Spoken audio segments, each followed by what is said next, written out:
Football fans, welcome to the NFL Week 18 recap for the Football v Football podcast. Getting this out a little bit late. I wanted to allow for all the craziness of the Monday after with a lot of the coach firings and such to occur first before getting this out. We are going to jump right into this critical Week 18 for some teams, where some teams got elevated draft picks, some teams got elevated playoff placement, and some teams just fought and made the playoffs.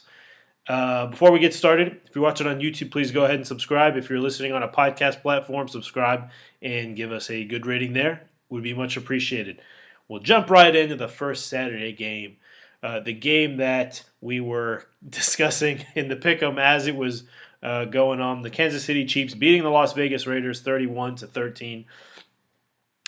Takeaways from this game: Chiefs, just such a well-balanced team, run and pass. Everyone was involved in this game. Pacheco, McKinnon, even Ronald Jones in the run game. And Kadarius Toney had a running touchdown that was preceded by a circus act by this Kansas City offense. They did Ring Around the Rosie, and as somebody put it on Twitter, were playing with their food. Really just disrespectful to the Raiders. I think they, I don't know what they were doing, man. Just providing some entertainment on a Saturday afternoon for the NFL. Maybe the NFL pays them a little more to do something like that. And yeah, on the receiving side, I mean, they got Kelsey, MVS, Juju, Watson, Gray. They're just so dangerous. Just a legit Super Bowl threat.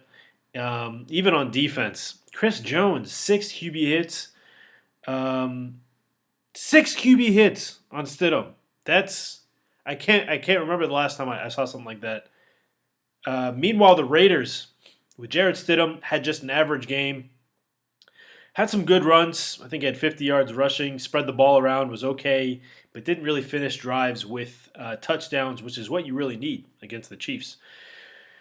Meanwhile, the Raiders' defense, very unimpressive outside of Max Crosby, as they have been all year. That's kind of the reason why they've lost a lot of these games, in my opinion. But that, I think the defense has been the real undoing. Derek Carr gets a lot of the blame here. He's the quarterback. I get it, but he's not the reason why this team is in the situation that they are, and they're already, they finished in a disappointing way, especially after acquiring Devontae Adams, who had some comments after the game about the reason why he came, and that was to play with a legitimate quarterback. I think he's seen a couple games with Stidham, and he's not convinced. So it'll be interesting to see what they do going into this offseason. Do they keep Carr? Do they get another quarterback? Do they consult Adams, who is the best wide receiver in the game? Absolutely. Be interesting to see there. But the big takeaway of this game, the Chiefs get the number 1 overall seed, and they're looking like they might be the best team in the NFL. Moving on to the next game here, the Saturday night game, the de facto playoff game. The Jacksonville Jaguars beating the Tennessee Titans 20-16. And if you're watching this game, the Titans look like the better team, as they have been in more high-pressure games, because they have playoff experience, because they are weathered. And I expected this. I expected the Titans to win this game to look better, and they did. And their game plan was a winning one, focusing on the run game with Derrick Henry totaling 130 yards, most of those on the ground, which made sense since they were playing their third-string quarterback, Joshua Dobbs. And even on defense, they allowed only 19 yards rushing. I think Travis Etienne only had 17 yards. But the game turned on a single play, with Dobbs just barely fumbling the ball. I mean, basically, his hand was almost throwing the ball as an interception, but the defender just hit it just soon enough to make it a fumble, and essentially that was it. It was Josh Allen. He picked up the ball, and he ran for a touchdown, and that decided this game. It was a fumble recovery for a touchdown. Looking at the Jag side, it was barely 3 players that had good games or exceptional games. It was Christian Kirk, 99 yards and a touchdown. Trevor Lawrence had a clean game, 212 yards and a touchdown. And I'm not going to pronounce this correctly, but a Jaguars defender, Foyesade Oluokon, 13 tackles, one sack, one pass defense. And like I mentioned, Josh Allen, other than that fumble recovery, didn't do much, but fumble recovery for the touchdown to win the game, that's a special moment. And that's what won them this game. You know, the Jags are in the playoffs for the first time in recent memory. I think maybe in the past, I want to say they've only been in the playoffs once in the past 10 years, something like that. And they had a crazy season with Urban Meyer last year. Doug Peterson, kudos to him coming in and really turning this team around. I think they've won maybe 5 or 6 in a row, something like that. But on the other side, Titans start the season 7-3, lose 7 straight games to to end the season, finish 7-10. Just brutal, brutal for the Titans. But we'll see what the Jags do in the playoffs. They got a tough matchup, but we shall see.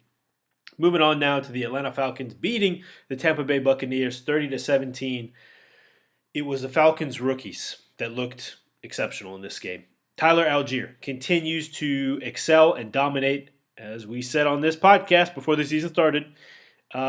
Just a dominant running back, really. 135 yards, led all rushers this week in the NFL.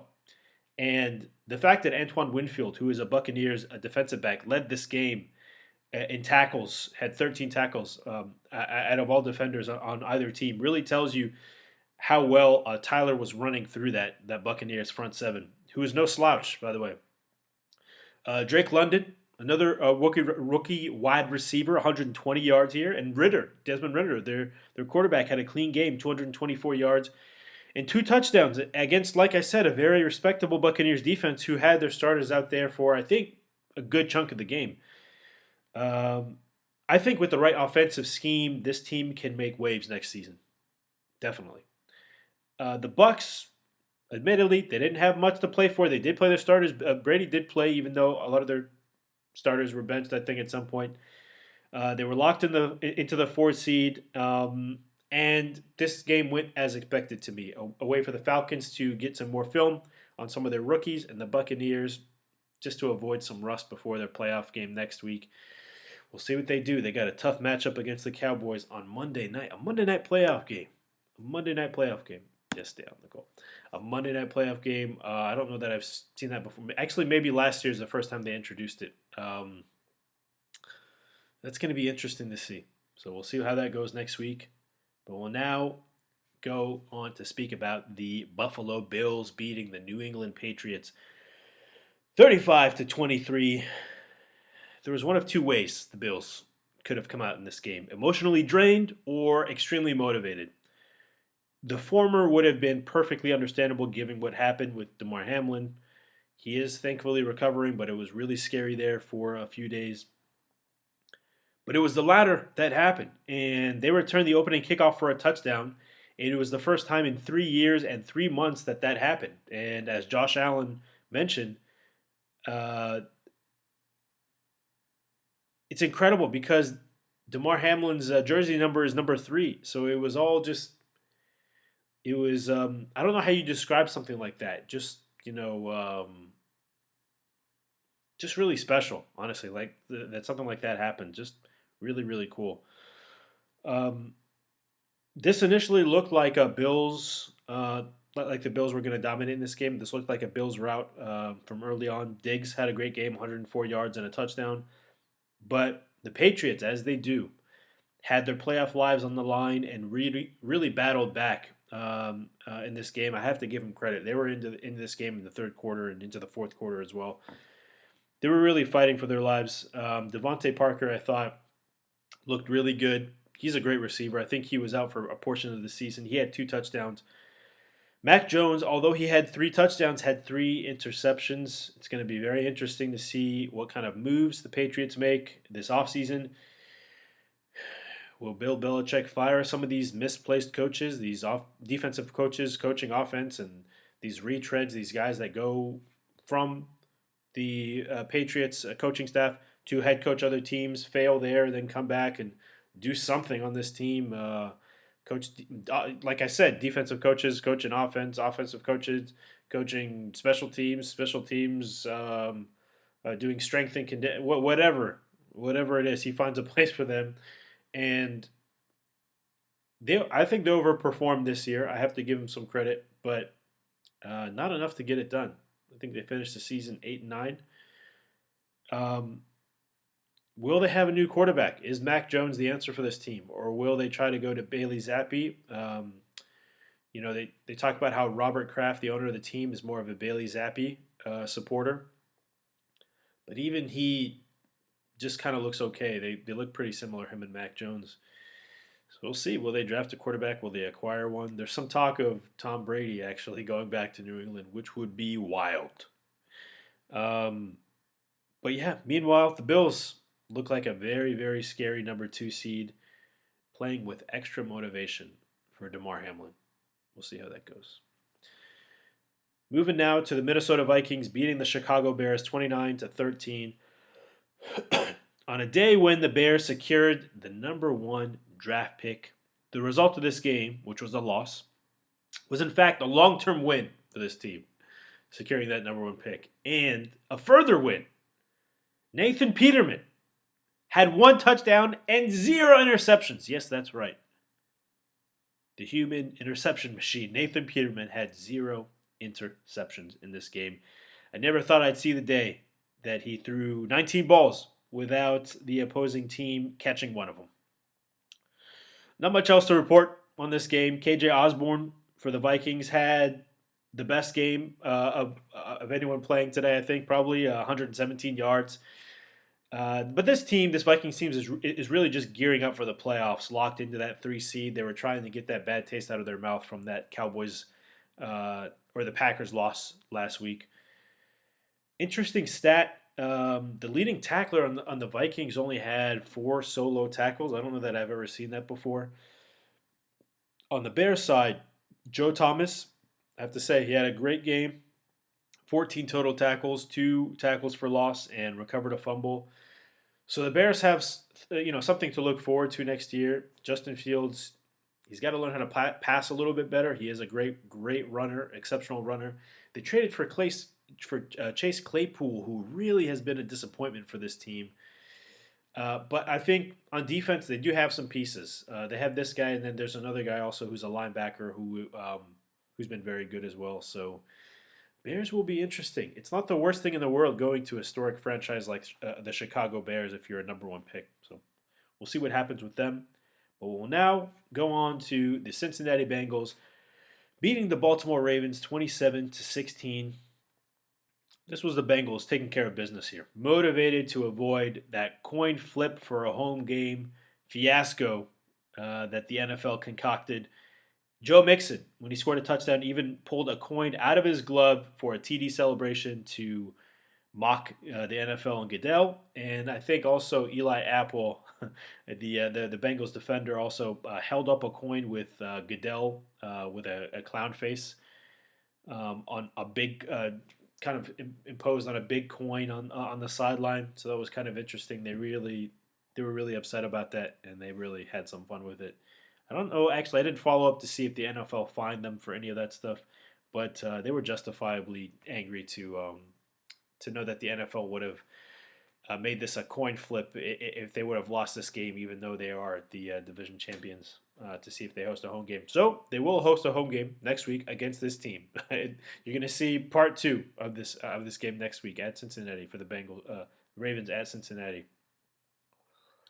Stats-wise, Anthony Brown, the Ravens quarterback, 0 touchdowns, 2 picks. This team's QBs are really horrendous, I have to say, from Lamar Huntley on down.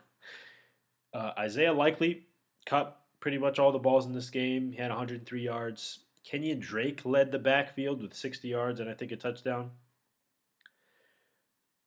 I didn't watch this game too closely, but I'm hoping that this was the Ravens benching their starters because what a putrid performance by this offense. If you look at these statistics, and they had they had a reason to play this game for that coin flip. They could have, if they would have won this game, then they could have earned a home playoff game with that coin flip.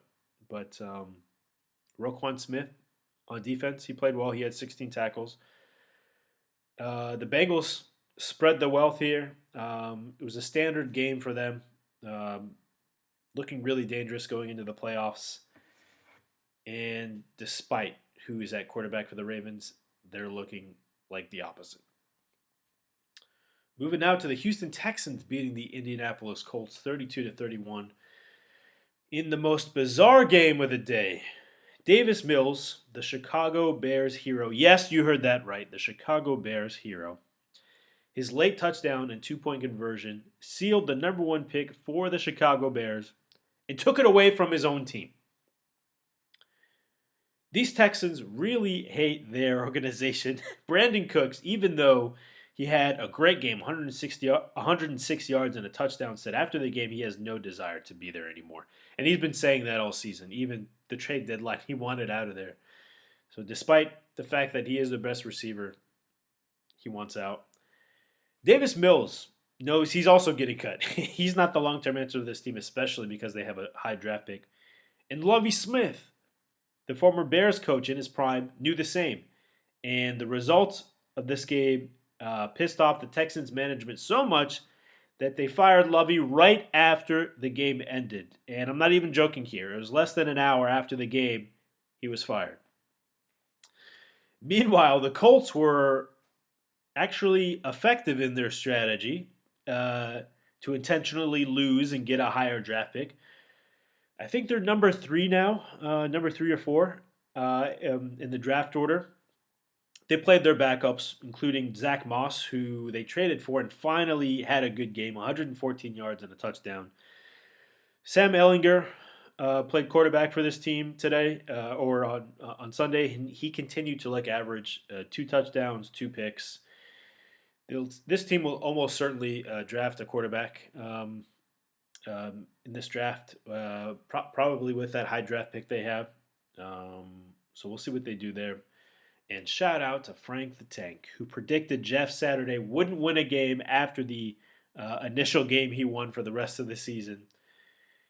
Enjoy that USFL ball from Coach Doug's. Speaking of Frank the Tank, the Miami Dolphins beat the New York Jets 11-6. 11-6. What a score. A very ugly, sloppy game here. Dolphins defense kept them alive. Skylar Thompson was horrible. Couldn't get anything going on offense. It was really just Jeff Wilson and Raheem Mostert who did just enough on the ground, combining for 140 or 150 yards.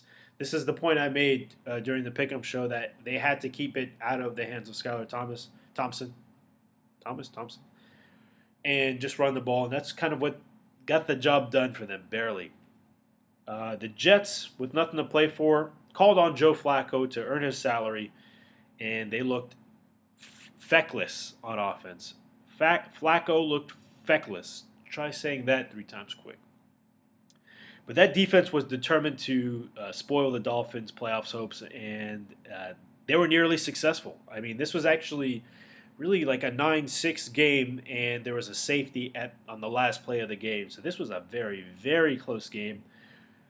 Quinnen Williams, the Jets defender, 10 tackles, 3 of them for loss, 1 pass defense. He said after the game he's not attending workouts until he gets paid like a top defensive lineman, and deservedly so. The Jets have some good pieces going into next season. Garrett Wilson had 9 catches for 89 yards today. Breece Hall will be back and is a tremendous running back.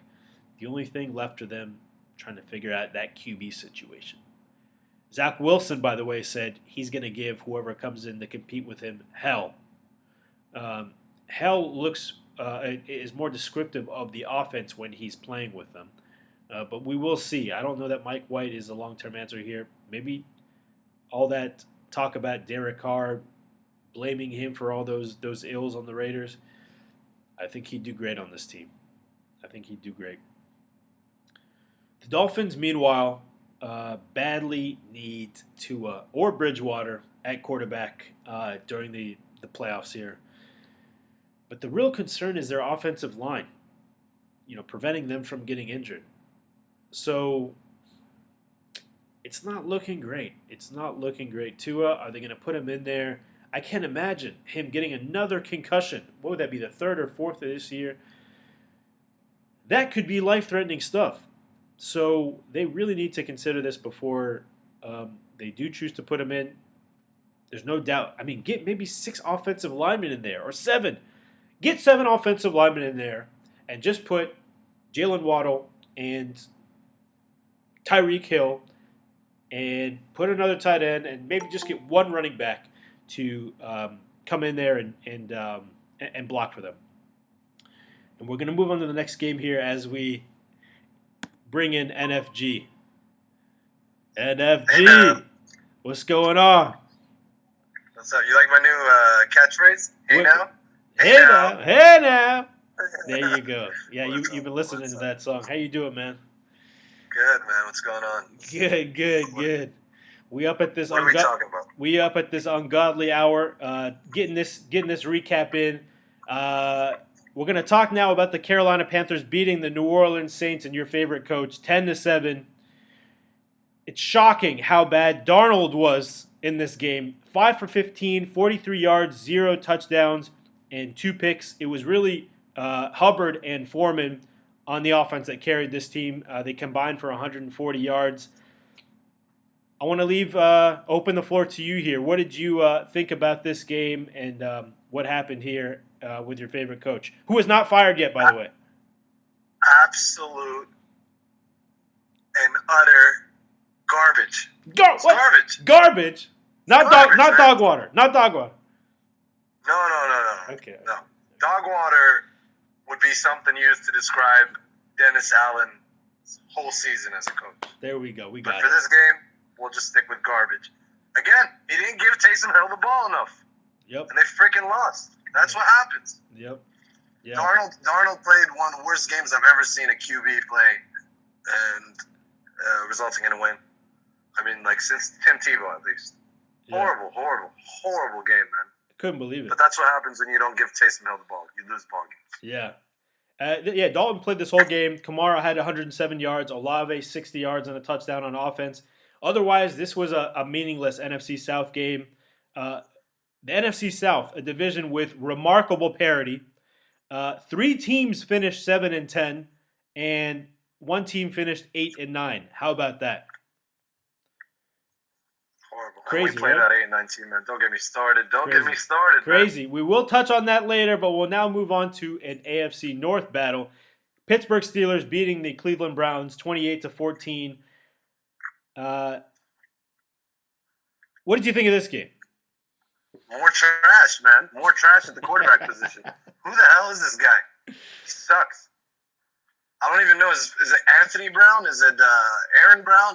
It doesn't matter. No. I'm talking about the Steelers and the Browns, not the Bengals and the Ravens. Yeah. Actually, that was a good game. That was a good game. Mike Tomlin. Yeah. Sorry, man. Yeah, Sorry, no. I was just in the mode of thinking about horrible QB play. No, I got you. That was a good game. I mean, it's nice to see Tomlin end up with another winning season, or at least non-losing season. Yeah. You know, the Steelers showed heart. They fought. Good job. But they missed the playoffs, and they got a worse draft position. So I don't know if that was the smartest thing to do. But hey, the streak lives on for some. Yeah. And honestly, for a middling team like that, I think it's more important for them to just, play, especially when you're playing in the same window, because they don't know what's going on in these other games. Important for them to just play and for them to secure that winning record. I think it means a lot to them. So Alex Highsmith for the Steelers, just talking about some of the stats in the game. He had 2.5 sacks, 3 QB hits. He had a great game. Pickett to Pickens connection continues to look really good going into next season. They hooked up for a number of balls and a touchdown. Jalen Warren, his emergence has really lit a fire under Najee Harris, who's now scared That's your guy, man. That is my guy. And he's now scared to lose his job, essentially, because Najee Harris was going to lose his job earlier this year, but he is playing like there's a guy there to take his job. He had 94 yards and a touchdown. The Browns, though, unimpressive all around. They had nothing to play for. The real test will be next season with Deshaun having a full offseason camp to prepare. And one other thing kind of strange that came out of this game was the Myles Garrett, Jadeveon Clowney beef. Yeah. Garrett in this game had a sack, two tackles for loss, two QB hits, and Clowney had nothing because he was sent home before this game. He didn't play in this game, and I think he is a little bit jealous of the way that the Browns have used Garrett and not used him. And he said after this game, he is 95% sure he will not be back with the Browns. Did you hear what Garrett said? What did he say? So No. he said, "We want people that are going to buy in. We don't want hostages." Hostages. Yeah. Wow. Clowney has had such an interesting career, huh? I mean, just like even going back to college, he makes that one play that leaps him into the top, and then he goes to Houston, and then has like an up and down career there, and then goes to Seattle, has a lot of pressures, but not a lot of sacks, and then like hops around to these other teams, and has like just I mean, okay listen, stuff. I kind of understand though, from the standpoint that they're both pass rushers, and Clowney's shown that he's more than capable as a pass rusher. Yeah, And I think he was just really pissed off at the fact that he didn't have an opportunity to rush the passer. Every time they would face like some weaker talent, they'd switch sides, and they yeah. I think have we, Garrett going after the quarterback. And I think Clowney is getting up there in age, and he sees it as, hey, my sack numbers are going to be down. I'm not going to be getting paid on my next contract. I think yeah, that's that's true. No, and it's right. I mean, I understand what he's saying. I mean, there's a lot of stuff about the Browns that I don't know. I'm going to reserve comment till next year because there's a lot of weird stuff going on with this Browns team. So we'll see what happens to them. I would I would not say no to having Clowney on my team next year. So we'll see what happens. But we'll move now to the Denver Broncos beating the Los Angeles Chargers 31-28 with Russ and the Broncos finally looking respectable. Vintage Russ here. 283 yards, 3 touchdowns, 1 pick. His connection with Jerry Jeudy looked really good, who had 154 yards, looking like Tyler Lockett to me. And Sutton getting only his second touchdown of the year. What do you think of this game? man. Yeah, I couldn't have said it any better, man. It looked like vintage Russ. It's crazy how just removing a coach could make him improve that much. I mean, even after the game, he was praising this other coach, and he kind of made it seem like it was Hackett that was holding him back without really putting it into those words. But yeah, it looked like vintage Russ. And he kept talking about finding something towards the end of the year. I wouldn't go that far. I mean, this game was good. The last game was better than what he did early on in the season, but wasn't vintage Russ. But this game, I agree, it was. There's definitely a connection there with Judy. I think we're going to see a lot more of that next year. Hopefully he can build on that and come back. But it's going to be interesting to see what they're going to do in terms of coaching and who they pair him up with. But they quickly decided that, hey, we can't fix this Russell Wilson contract, but we can easily move on from this coach. Yeah. So whoever this next guy is, it's got to be somebody that's compatible. But obviously, Russ still has something in him, so it can be salvaged. The Chargers, I don't think it mattered for them, right? Right. They were locked in So to the fifth. yeah, seed. they're locked in. Yeah. They had their starters play a bit though. So no, it was a good game. It was a good game. Russ was looking for anything to hold on to, whether whether it was against a team that had nothing to play for, whatever. I mean, this guy, the psychology that he goes into with this thing, like another loss, like each loss breaks him. Like I watch every single press conference that he does, and he is mentally broken after every single one, and it just like kills his spirit. The fact that he started with that phrase, the Broncos country, like he would go Hawks after every single game. Doesn't matter what happened. But for him to start with that phrase and then not say it for like 90% of the season, he was just looking for anything. So in some ways, I am happy that he had this. In other ways, I'm not, obviously, because this turns the Hawks draft pick from number 3 to number 5. But going through some of the stats of the game, Latavius Murray, 103 yards and a touchdown, looking like Frank Gore with this old age production. Meanwhile, for the Chargers, Brandon Staley continues to puzzle everyone with his coaching decisions, playing his starters even after the Ravens lost, who he had nothing to play for since they were locked into the 5 seed. And Mike Williams actually got a back injury and was carted off the field. So was it worth it, Brandon, to play your starters in this game? It doesn't seem like it.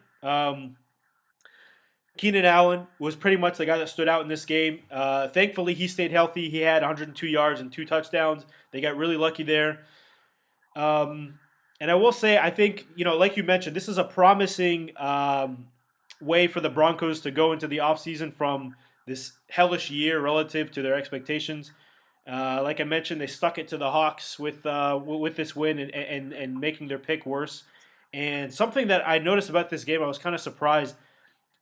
This game and several other games, there was 97% capacity in this game, even though it was a pretty meaningless game. And I think that speaks to the popularity of the NFL. So I thought that was kind of interesting. We'll move now to an NFC East game. Kind of surprising result here. The Philadelphia Eagles beating the New York Giants 22-16. I thought there was not much really going on in this game. I watched a lot of this game. The Giants benched all their starters since they had the sixth seed locked up. But even then, they still almost won this game. What did you think here? Yeah, I don't think they really almost won this game. I mean, they got within a score late, but I don't think the Eagles won this game either. I mean, Hurts did not look good at all. Yeah, it was just a crappy game. I didn't think the Giants were going to win. So, I mean, maybe I'm not as devastated by the other NFC games outcome. Yeah. But, yeah, I mean, I didn't see much from both teams. Honestly, the Giants are playing Davis Webb and some running back. I don't even know how to pronounce his name. Yeah, I'm not even trying to butcher that. Yeah. But, yeah, man, from what I saw from the Eagles, looked promising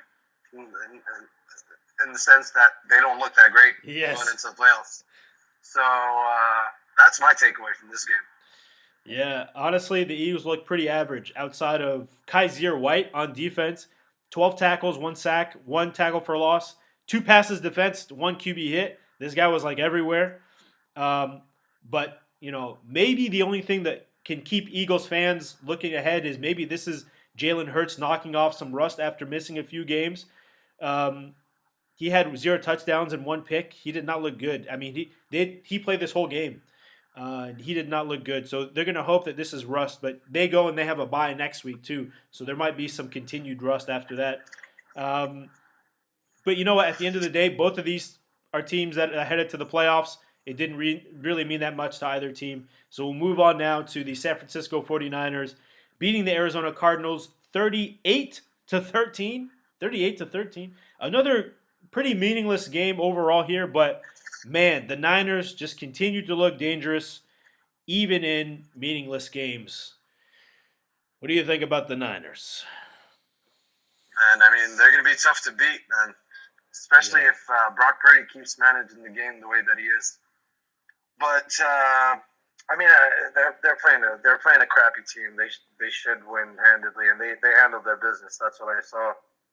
But I hope this means that they're going to falter in the playoffs, right? Cowboys kind of had to falter that last week of the season. Thankfully, it wasn't the playoffs.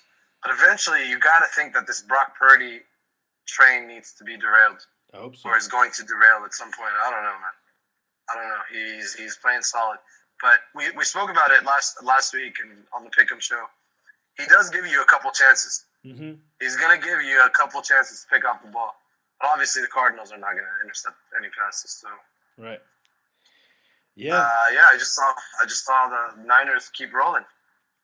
Hopefully, they lose in the first round next week, so we don't have to worry about that. Oh, I would love to see that. Is that 8 in a row now? I think they've won 8 in a row, something like that. Yeah, I think they're the hottest team in the NFL for sure. 8 or 9, whatever. It's crazy. You're right. Brock Purdy does give up some passes, but he gets lucky with a lot of them. They don't end up being picked overall. He looked really solid in this game. I have to say, 178 yards, 3 touchdowns, no picks. He's not Mr. Irrelevant at all. Actually, he's very relevant. Actually, going by the fact that they've lost 2 quarterbacks and he's able to produce in this way. And Elijah Mitchell stepped right in and had 2 touchdowns. I think he averaged like 10 yards a carry, something like that. The defense had 3 picks, just really scary stuff. I don't want to face this team right now. Obviously, okay, I'm a Seahawks fan. Um, Playing them 3 times, okay, but this is to me the best team in the league right now. And the Cardinals, in reference to this game, a few things. AJ Green looked like the vintage AJ Green on a TD catch and run he had for 91 yards. That was very impressive. J.J. Watt in the final game of his Hall of Fame career was gifted 2 sacks, 3 tackles for loss, a pass defense, 2 QB hits. They really let him get those two. If you saw this game, it was very like Michael Strahan's final game kind of vibes. Um, but kudos to him. He's had a great career. He's going to be in the Hall of Fame. Another guy whose career is over, with the Cardinals at least, is Coach Cliff Kingsbury, who was fired on Monday. He's done with this team, even though he was just extended to 2027. His contract is already done now. They terminated him. And again, I mentioned this before, but in past they make shows, it easy to walk away from these coaches' contracts. yeah. Well, yeah. I guess these agents need to do a better job of not making it so easy. But I mentioned this before. The Cardinals actually have incredible receiving weapons. They just need the right system to maximize them. Uh, and there's some talk about DeAndre Hopkins wanting out. If they do, of course, this receiving core takes a huge hit. But we'll see what happens with this Cardinals team. I hear they're trading him for sure. For sure, huh? That's what I'm All hearing. right. Well, maybe okay. Well, that means that's good news for this NFC West fan. That they're probably going to suck along with the Rams. But Yeah, again, I hear the Cowboys are going to get him for a 5th-round pick. that is probably not going to happen. That is maybe a dream you had No? last night. No? That would be That's the going incredible. rate. Maybe like what would you think you would go for? Second round pick. I think a 2nd-rounder because he has a Second rounder. contract. He's got a massive contract. I think he's turning 31. He's Yeah. still good. He's still really good. Very good. Very good. Yeah, I think a 2nd-rounder. Yeah, sounds about right. And again, this game was 100% capacity, if you can imagine. I was just shocked because Wow. I look at a lot of these other sports and they don't have this kind of capacity, especially for meaningless games. But I thought again that was interesting. The But last game of the season, so I guess like some of these teams, this is their playoffs. This is their Super Bowl. yeah, Like the Commanders and the Cardinals. I would assume so. exactly. Yeah. We'll move off. We'll rip the Band-Aid right off here with the Washington Commanders beating the Dallas Cowboys 26-6. This is a game that our friend Omar Yusuf attended live. He is mercifully not here to discuss what happened in that game, but I will let you discuss what happened. Explain yourself and explain your team. Explain yourself and explain your team and how the Commanders beat the Cowboys 26-6. Man, it was horrible, dude. I didn't see a game at all. It was just, I really don't even want to talk about this, to be honest. It was just horrible. And I'm just hoping that it's just a little bit, shaking off a little bit of rust before getting to the playoffs. Yeah. But I don't know, man. I don't know. This is my last take. I gotta go. Yeah. I'll just say that congrats, Commanders fans. At least you leave 2023 with something to look forward to. That rookie quarterback did well. I mean, he looked all right. But the Cowboys definitely lost this game. Dak played probably the worst game of his career. The receivers kept dropping passes. We had no pass rush. Top to bottom, the whole team sucked. Yeah. And I hope this doesn't continue in the playoffs. I hope, like I said, it's just some rust they're shaking off right before the playoffs, right before going on a run. Yeah. And Dallas, by the way, have gone on this trend. And the trend would suggest that they won 4 straight, which would mean that they would win the Super Bowl. Because I think they won 4. They lost 1, won 4, lost 1, won 2, lost 1, won 4, and then and then just lost 1, I guess. Right. So the next is the next 4. Hopefully. All right. Hopefully. Yeah. Well, That's my take. I gotta go. I'll catch your take on when you put this up. But NFG, thank you so much for jumping on, man. I appreciate it, bro. Thank you. All right. To continue talking about this game, as NFG mentioned, it was kind of a weird game here since the Cowboys needed to win to try to get that number one seed, but got blown out by a Commanders team who was really mailing it in, playing their rookie quarterback and benching their running backs. Was pretty much just Sam Howell to Terry McLaurin, that connection on offense. And poor McLaurin, man. This guy is an amazing receiver stuck on this pathetic team. Meanwhile, the Cowboys strangely couldn't get anything done on offense or make any significant stops on defense. Again, 26 points. Dak had one touchdown, one interception, including a pick six to Kendall Fuller. There's a lot of talk about his picks now. It might be he might be letting the noise kind of get to him at this point. There's a lot of talk about how he is anticipating a lot of his throws rather than kind of making sure that they're open. Um, yeah, it's kind of interesting, like the arc of Dak Prescott. They said that he came into the league kind of as a game manager, letting the pieces um, move. They do have a lot of good pieces. I think CeeDee Lamb is great. I think Tony Pollard is great. Uh, Gallup and Brown can have their days. Zeke is good, short yardage guy. Even their tight ends, Schultz, and the guy they just drafted, I forget his name, Jake Ferguson. Um, so he has a lot of weapons, but it's just about not making those mistakes. Let those weapons do what they can do. Uh, but yeah, overall, this is not a great sign going into the playoffs for the Cowboys. But you know what? The Eagles had a similarly subpar game, so better to have it before the playoffs than during them. And this Bucks Cowboys game is going to be pretty fascinating on Monday night. We'll move on now to my Seattle Seahawks beating the Los Angeles Rams 19-16. Another ugly game here. A lot of ugly games this week. Um, Jason Myers missed a kick in regulation to win the game. It was 16-16. Couldn't make it. Pretty makeable kick, I think. And then basically in overtime, Baker Mayfield had Van Jefferson wide open for a deep touchdown throw, and it looked for, I guess, maybe 2 seconds like this game was going to be over. The Rams were going to walk off this game. And then Quandre Diggs ran from center field out of nowhere and intercepted the ball and didn't even run up the field. He just pointed at Bobby Wagner on the sideline and just kind of ran out of bounds, just kind of showboating a little bit. After the game, Quandre Diggs said he he had a moment.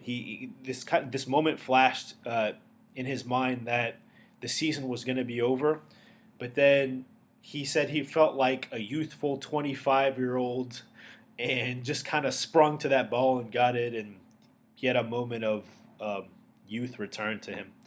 It's kind of an interesting comment. Um, and then yeah, after that pick, the Seahawks matriculated down the field and finally hit a game-winning field goal midway through overtime. Um, as a Hawks fan, I hate the Rams, and it's for for this reason essentially. Even as a dead team, the Rams with nothing to play for, they gave the Hawks, who are a team fighting for their playoff lives, a huge headache. Geno started this game by throwing it right to Jalen Ramsey, who ran it back to like the 5 yard line and almost had a pick six. And Geno didn't do much the rest of the game other than a beautiful touchdown pass to Lockett, which was absolutely beautiful. He had two picks, both of them to Ramsey, but couldn't. He could have had five picks. I mean, the Rams dropped a bunch of them.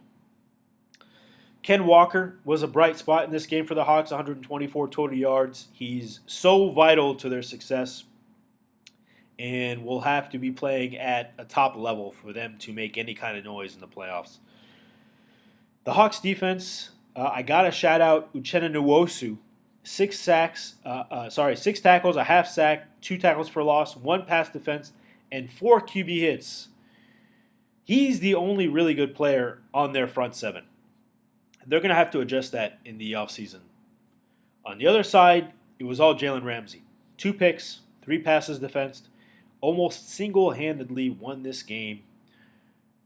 On offense, Cam Akers had 130 total yards. Rams are actually a very scary team if they have everyone healthy. But it looks like McVay is thinking of retiring. He thought about it last year. It doesn't look like coaching is for him. I think he was just in this profession to win a championship, and he doesn't want to do much anymore. It doesn't seem like he has a passion for coaching. I think he has a very lucrative commentator contract waiting for him, I think, at Fox. There's all this talk about how, because he has some Ukrainian ties in his family, it's been very taxing on him these past this past year. So we'll see. I don't know that it makes much sense for him to retire from the outside looking in, but internally it doesn't look like he wants to do it anymore.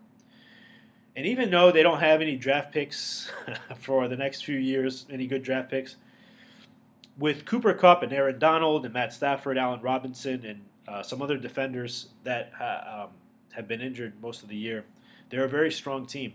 They have a very strong team overall until they get injured because their depth is not great. Of course, personally, I'd love to see these front runners fall apart, but I know there'll always be a thorn in the Seahawks side, and it'll be interesting to see what happens with Baker Mayfield if they retain him as a backup. Matt Stafford famously has some lingering injuries, so we'll see what the QB situation for this Rams team looks like. But moving on to the best game of the day, the Detroit Lions beating the Green Bay Packers 20-16. Incredible, incredible, incredible game. Not like these other games. This one was incredible. The fighting Dan Campbells, shout out to the Man to Man podcast. They get it done against all odds. Jared Goff, and Jamal Williams, and DeAndre Swift, and Khalif Raymond, and DJ Chark, and Amon-Ra St. Brown. Just so gutsy, man. Goff, with people, me, saying he can't play in the cold weather elements, converting that fourth down to win the game. Jamal Williams, 2 touchdowns to surpass the great Barry Sanders for most rush TDs in a single season. On defense, Kirby Joseph, heroic. Heroic! 2 passes defensed and a pick with the game on the line for the Packers. On the Packers side, these guys were given every opportunity by the NFL. A game at home on Sunday night. After the Lions' fate was already determined, they had nothing to play for. The Seahawks had already won. There were several touchdowns and big plays by the Lions called back. And still, the Packers couldn't get it done. And now this may be the end of the road for Rodgers, with the Packers at least, who looked. Rodgers looked around the stadium pensively and held on to his jersey even with Lions. I think Jameson Williams asked for him to trade jerseys, and he said, "I'm going to hold on to this one." Well, I'm going to hold on to this one probably means this is my final Packers game, and I want to hold on to this jersey. Christian Watson had a good game, made an amazing catch, and looks like the best receiver on this team, especially now with Alan Lazard all but saying he's out after this game. He said he's probably no longer a Packer. And Romeo Doubs, who is another player on this team, another rookie, drafted 2 picks ahead of, or 2 rounds ahead of, or behind Christian Watson, had no catches on 2 targets. Not looking great. Not a lot of prospects for this Packers team. But who cares about the Packers? The Lions, so heroic, man, on defense, limiting Aaron Jones and A.J. Dillon, bruising running backs, especially in cold weather, to about 80 total yards. I love this Lions team. From this Hawks fan, thank you so much. And you guys have become a favored team of mine because of how you helped the Hawks get into the playoffs. And you guys have a lot to look forward to. 9-8, exceeding expectations with a great team and great coaches. So, fellas, that'll do it for this Week 18 recap show. I want to thank everyone that tuned in throughout this NFL regular season. We will, of course, be covering the postseason, what promises to be a very exciting postseason, and we will be here for that to do a lot of shows, bring you guys content and podcasts. I want to remind you guys, again, if you're listening on YouTube or watching on YouTube, go ahead, subscribe, like, share, comment, hit the notification bell. If you're listening on a podcast platform, which we are on many of them now, I think 9 or 10 of them, go ahead and subscribe there and leave us a good rating. That would be really, really helpful. Download the podcast. Would appreciate that greatly. And follow us on Twitter and Instagram to keep up with all of our podcasts. And if you'd like to support this podcast, we are on Ko-fi, ko-fi.com/football. We would be greatly appreciated. Thank you all again for listening to this Football v Football podcast. What a tremendous NFL season it's been. We look forward to the postseason. We look forward to seeing you all again. Have a fantastic day, football fans.